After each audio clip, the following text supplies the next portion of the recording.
Welcome once again to Lehto's Law. Here's Steve Lehto. Charles sent me a story because he knows I'm always interested in things involving civil asset forfeiture. And I've talked before about how different states around the country are finally coming to terms with the idea that civil asset forfeiture is just wrong, and they're outlawing it. But until every state outlaws it, and until the feds outlaw it, or until the Supreme Court just strikes it down and says it's wrong, it's going to be something that still happens. A civil asset forfeiture is simply where you encounter the police or law enforcement on some level, and they look at some of your money or something you have, and they say, we think that's the product of a crime, and they just take it from you. And they can do that without arresting you. They can do that without charging you the crime, and they can do that with zero evidence that there's any wrongdoing. And then they keep that thing or the money, and to get it back, you have to sue them. And you have to sue them and prove the opposite. You have to prove that you're innocent, not that you're not guilty. It's strange. So most people, when they hear about civil asset forfeiture, immediately knee-jerk response go, oh, that's wrong. It is wrong. But the problem is that the Supreme Court has said repeatedly that it's okay.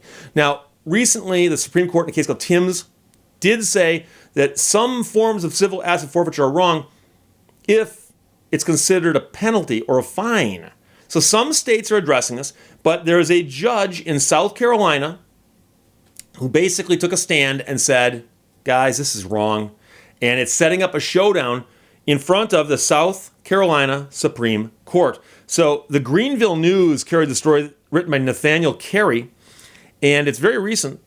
And so the solicitor, that's basically, I'm guessing, the attorney general or the prosecutor, whoever's in charge of the legalities over two South Carolina counties, will appeal a circuit court judge's ruling that the state's civil asset forfeiture laws violate the state and U.S. constitutions. That is setting up a potential challenge to the state's forfeiture statutes. This case could set precedent for the entire state or force the legislature to rewrite the laws. Jimmy Richardson, 15th Circuit Solicitor over Georgetown and Horry counties, filed a notice with the court this week that he plans to appeal Judge Stephen John, who ruled on this. And apparently he's taking the appeal straight to the Supreme Court, which is an unusual step, but he thinks it's necessary. And that move comes a month after John reaffirmed a ruling that he'd made striking down civil asset forfeiture in his circuit. So that was in August of 2019. A case came before him, and he said, civil asset forfeiture is wrong. It violates the state constitution, violates the U.S. Constitution. Boom, get out of here. And they apparently asked him to reconsider that ruling, and he reaffirmed it and said, it's still wrong. Boom, get out of here. So the solicitor can file the appeal, and he said he should be doing it in the next 30 days. John's ruling left the solicitor's office without recourse in any case with seized assets from people in that circuit. Richardson said so far they've managed to keep in storage all the property that they've seized, but until the law is changed or John's ruling is overturned, every asset forfeiture case has stalled, and they'll continue to have to keep it in storage or return it. What a novel concept. They got to give back the stuff they stole. They don't want to do that. So he said he's encouraged police chiefs not to seize large items, such as vehicles from people, even in cases that are potentially for seizure, because he's unsure how long those items have to be in storage while these appeals take place. And they don't want to pay for the storage costs. They can steal the stuff, but they don't want to pay to store it. It's up to the Supreme Court in South Carolina to decide whether or not it's going to review the case. But Richardson said he expects the court will accept the case because of the huge consequences, not just in that circuit, but across the state. So Horry County and Georgetown County are being treated differently than everybody else in the state, he said, as if that's a problem. They're being treated fairly. The appealed cases involved a Myrtle Beach man who was convicted of 2 drug-related charges and is currently serving 15 years in prison. Law enforcement officers had conducted 3 undercover drug buys and then obtained a search warrant for his home where they found $19,000 in cash in a closet and another $900 on the man when he was arrested. So here's the thing.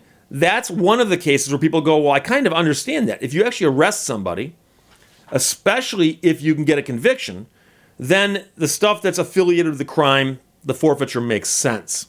But here's the problem. The challenge will be showing that forfeiture in South Carolina doesn't violate multiple aspects of the Constitution because Judge John ruled that it violates a prohibition on excessive fines, like Tim's in Indiana, due process, in the fact that they place the burden on the property owner to prove their innocence, which is a backwards, legal concept. Due process by institutionally incentivizing forfeiture officials to prosecute forfeitures.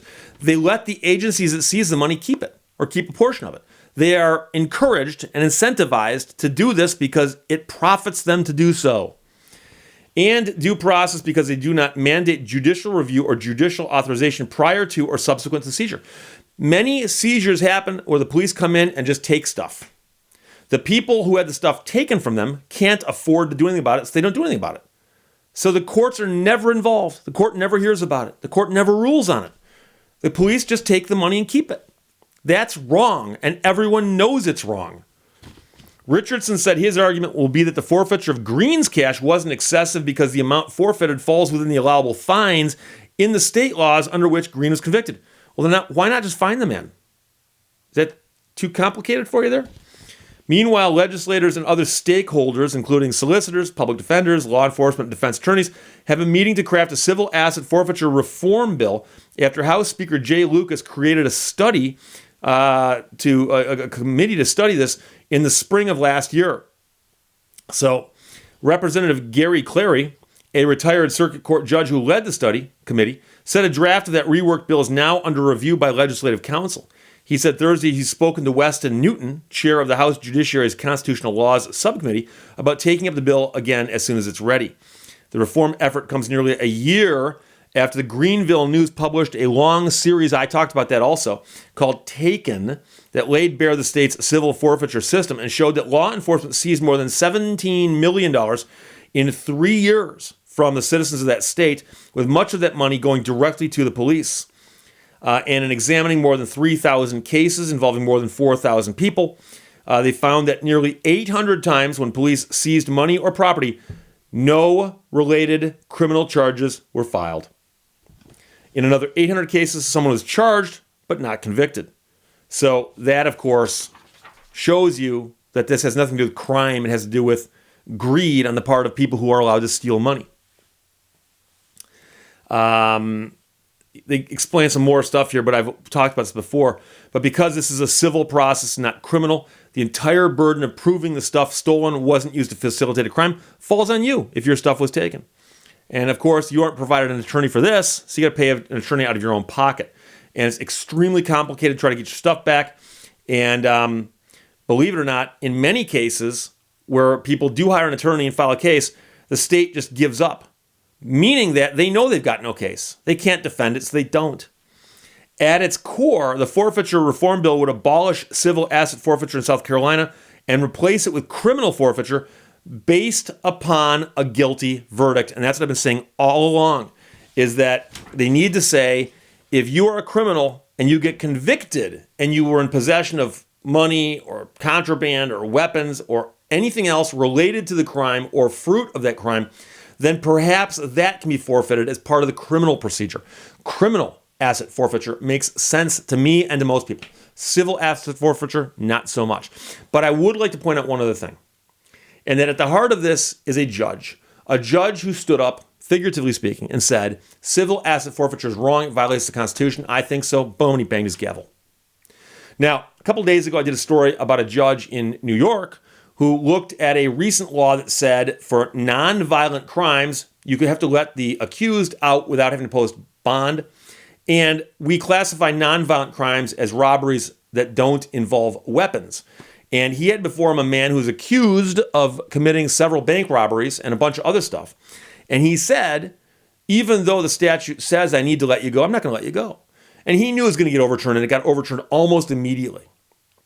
I had several people, quite a few people, in the comments below that video say, Steve, judges should never step outside the law. Judges should just follow the law. Their job is just to rubber stamp the law and do the law. And if you have judges run amok, this world's going to go to hell in a handbasket. And yet, I assure you that before I made that statement, no one was going to say this judge is out of line for saying civil asset forfeiture violates the Constitution. Yet, he's going against the case law of South Carolina and the case law of most states. Now, I'm pointing out the other states just to show you that it's not an anomaly in South Carolina. But this judge, by defying current standing case law in South Carolina is actually doing the same thing the judge in Long Island did. He's basically saying, look, this is a dumb law. I'm going to call attention to it, and I'm going to force someone to take it up on appeal and defend it there. Now, in the New York case, the appeal actually happened very, very quickly, and nothing happened other than it drew attention to a law that many people think is either misguided or needs to be refined for a situation just like that. In this case, a judge is standing up on principle and saying, I've read the Constitution. You've read the Constitution. We've all read the Constitution. Constitution is a simple document in many respects, and it says that taking stuff from people without due process is wrong. And that's something that children understand. And yet, as adults, we've created this legal fiction of civil asset forfeiture, and therefore it's not wrong. And so if this judge followed the law like he's supposed to, he'd step in line like everybody else and go, civil asset forfeiture, what can you do? Nothing we can do. What can you do? And sooner or later, and it's going to happen, sooner or later, the legislatures will all rewrite the laws, or the Supreme Court will strike it down. Sooner or later, it's going to happen. But until that happens, we've got to keep talking about it, agitating about it, complaining about it, screaming about it, talking to our legislators about it, and supporting judges who actually get it. You understand the Supreme Court's just a bunch of judges. Supreme Court of South Carolina, just a bunch of judges. Supreme Court of Michigan, just a bunch of judges. So the fact that we got a judge to stand up and say, hey, this is wrong, great. Now, it's not the judge we want. We want 5 of those judges in Washington, D.C. to stand up and say, civil asset forfeiture is wrong. We want a bunch of them to stand up in Lansing, Michigan Supreme Court, and strike it down also. But the point is, you do this one ruling at a time, one judge at a time, or one legislator at a time. But progress is being made. So there you go. Statewide precedent could be set in forfeiture case to be appealed to the South Carolina Supreme Court. But again, if it happens, that's just South Carolina. And we got a bunch of other states to go. I could do the math, but I'm a busy man. And Charles, thanks for the story. Questions, comments, put them below. Otherwise, talk to you later. Bye-bye. Thank you for watching Lehto's Law. It's always something.